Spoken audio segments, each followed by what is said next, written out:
you're shining the light on certain elements that people want to go down that path, but they just don't have the self-belief, or they just don't know that it's possible.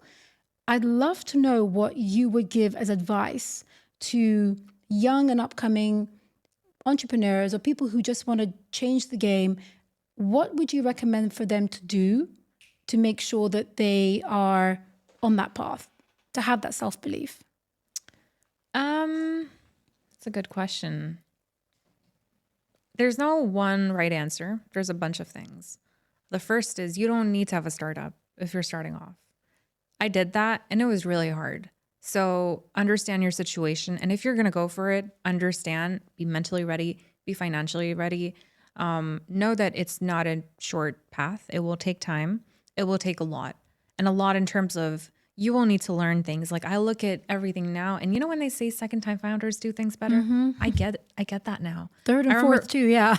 Well, 100%. 100%. But like as a first time founder, I remember thinking, damn, like, so what if I don't, it's my first time, and I had to figure out so much. And I think you have to go through that exercise of figuring out everything from funding to VCs to, if you're going to go with a venture-backed startup, to figuring out who you're selling to, traction, your own network, your own community, your own credibility, most importantly, right? Like your whole profile. Sure. Why should people, and you'll see a difference over time if you can do it right, where from doors closing to doors opening up for you because of the profile you have. Yeah. And you have to understand the space you're in. There's so much that goes into it.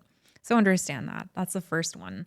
I genuinely don't think I would be at the stage that I'm at if I hadn't gone through that. If I hadn't gone through those struggles and those years of challenges and so many issues in every front, I don't think if I went through the journey that I took and I made every single decision that I did, that I would end up being able to, in terms of projects and everything else, to be doing like 10x, I think, in terms of, where I was at that point. I think if I had taken a traditional path, and I very consciously didn't want to work for a bigger company or just work in corporate or any of those things, and not to say that's wrong. I think a lot of times if you've done that, you are much better set sometimes to do something later. Like there's trade-offs in every journey and every path that you take.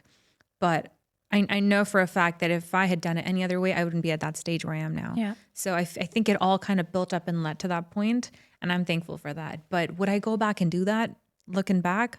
I don't know. I really don't know, because I look back on a lot of years and feel like it was self-inflicted pain, because I really believed in something. And it's strange to look back at things you really believed in and think, damn, I intentionally went through all of that, Well, it's a maturity that you have to learn along the way, and there is no shortcut. I don't think there is no formula for this, but I think if you are at least aware enough of your strengths, your capabilities, and you have that level of self-belief, which you are highlighting, then you just need to go along that journey and figure out what is working for me and what is not, and have those check-ins with yourself. Yeah. And I feel like, look, if you're running, I love startup founders. I love anyone who's worked on a startup and understands that grind, because I know they're going to be resourceful. Yeah. I think that's one of the best things you learn out of building a startup, is you learn to make things happen out of nowhere. Yeah. Right. Just by being resourceful, by figuring out a way, because you don't have something to fall back on. So you will figure out a way, you will grind. Sure. And good founders do this really well. They understand that they need to make all of it happen, and they are that driving force. And I think that's why, like, whatever you're doing, it can be a startup or not. It could be working with a startup as well, right? But whatever you want to do, you can do it. And I think, at least in I don't think we see enough of this in the region. I think we need to see more of it, but I also understand why we don't see as much. There are challenges with VC-backed and venture-backed startups.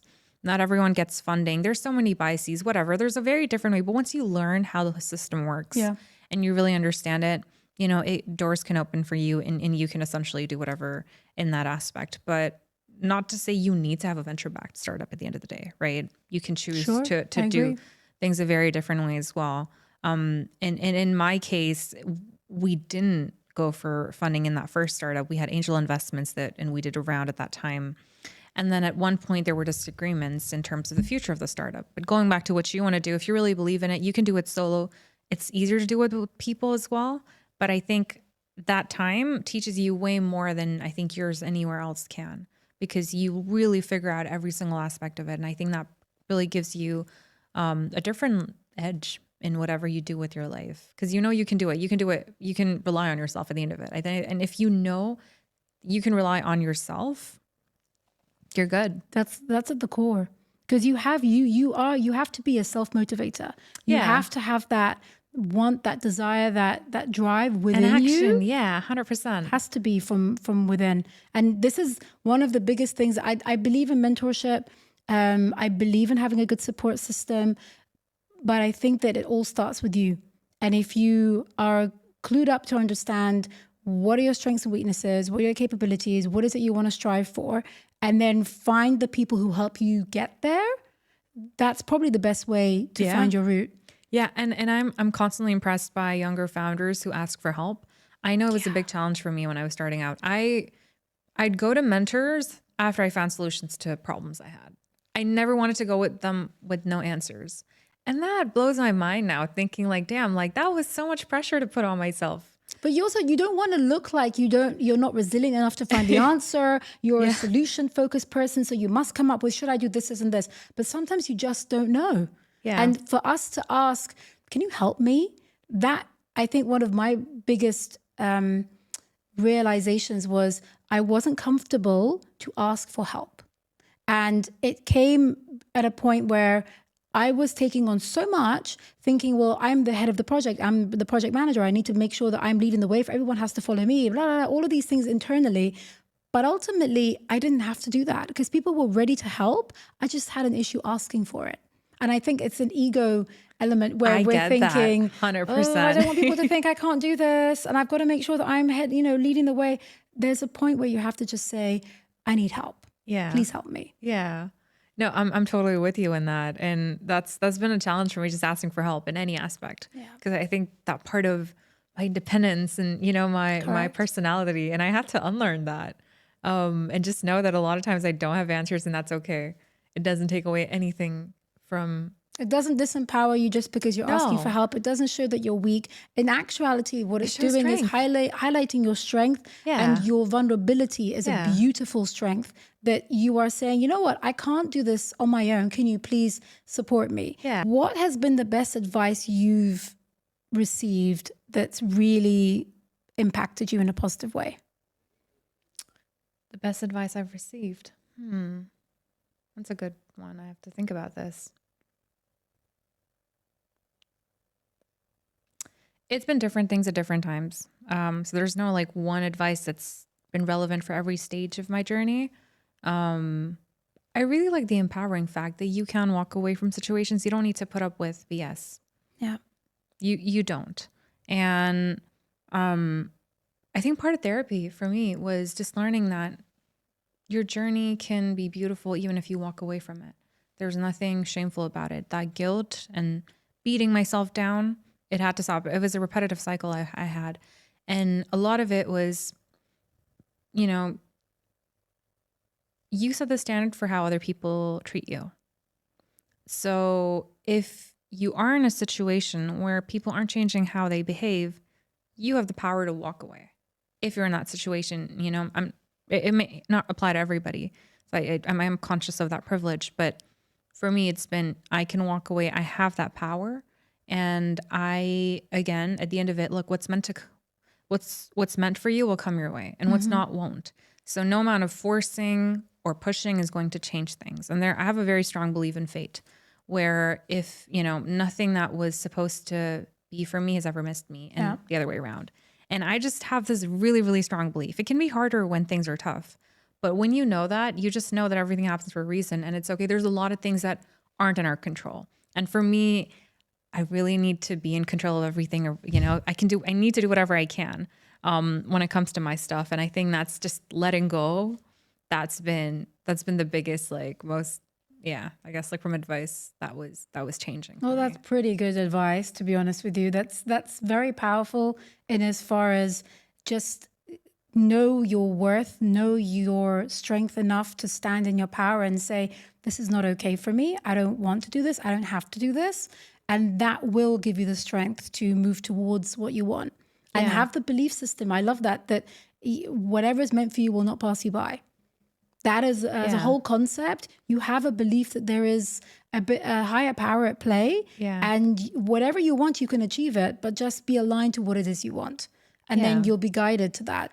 Yeah. And Fari, I've been through so many explorations in my life, I feel like, even in terms of like from a professional perspective, like letting go of a lot of identities and completely switching industries and then having to build myself up where I wasn't relevant, I wasn't important, I was a nobody, I didn't know enough, and having to get projects and then learning more about like that is a whole different thing to even understand what did I want in life. Because I'm at a stage where I've been thinking about what do the next couple of years look for me, right? And from the outside, I've had close friends say things like, it feels like you're distracted, and we're hearing things and being okay with people saying things like that, because it's like they don't know the industry that I'm in. It doesn't matter.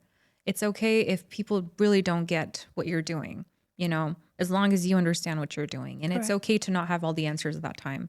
And that's been important for me because I had to go through that to get to this part. What is in the future? What is in the pipeline for you? What have you got cooking in your mind, cooking in your big storyboard of what's next?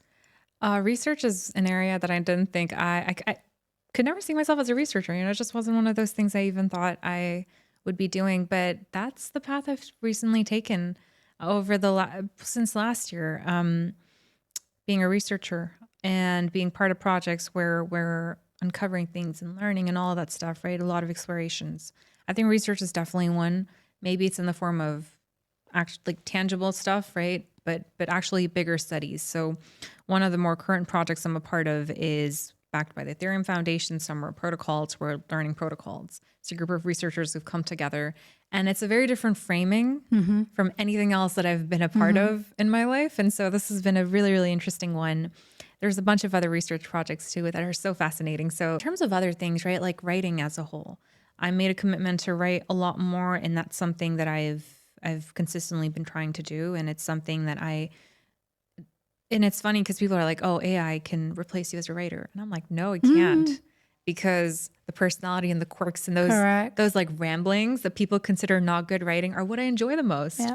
And there are people who love that too. So just writing as a whole, I think, has been another thing that I've been spending more time on. I think it is there for me in the future. And whatever else life unfolds, right?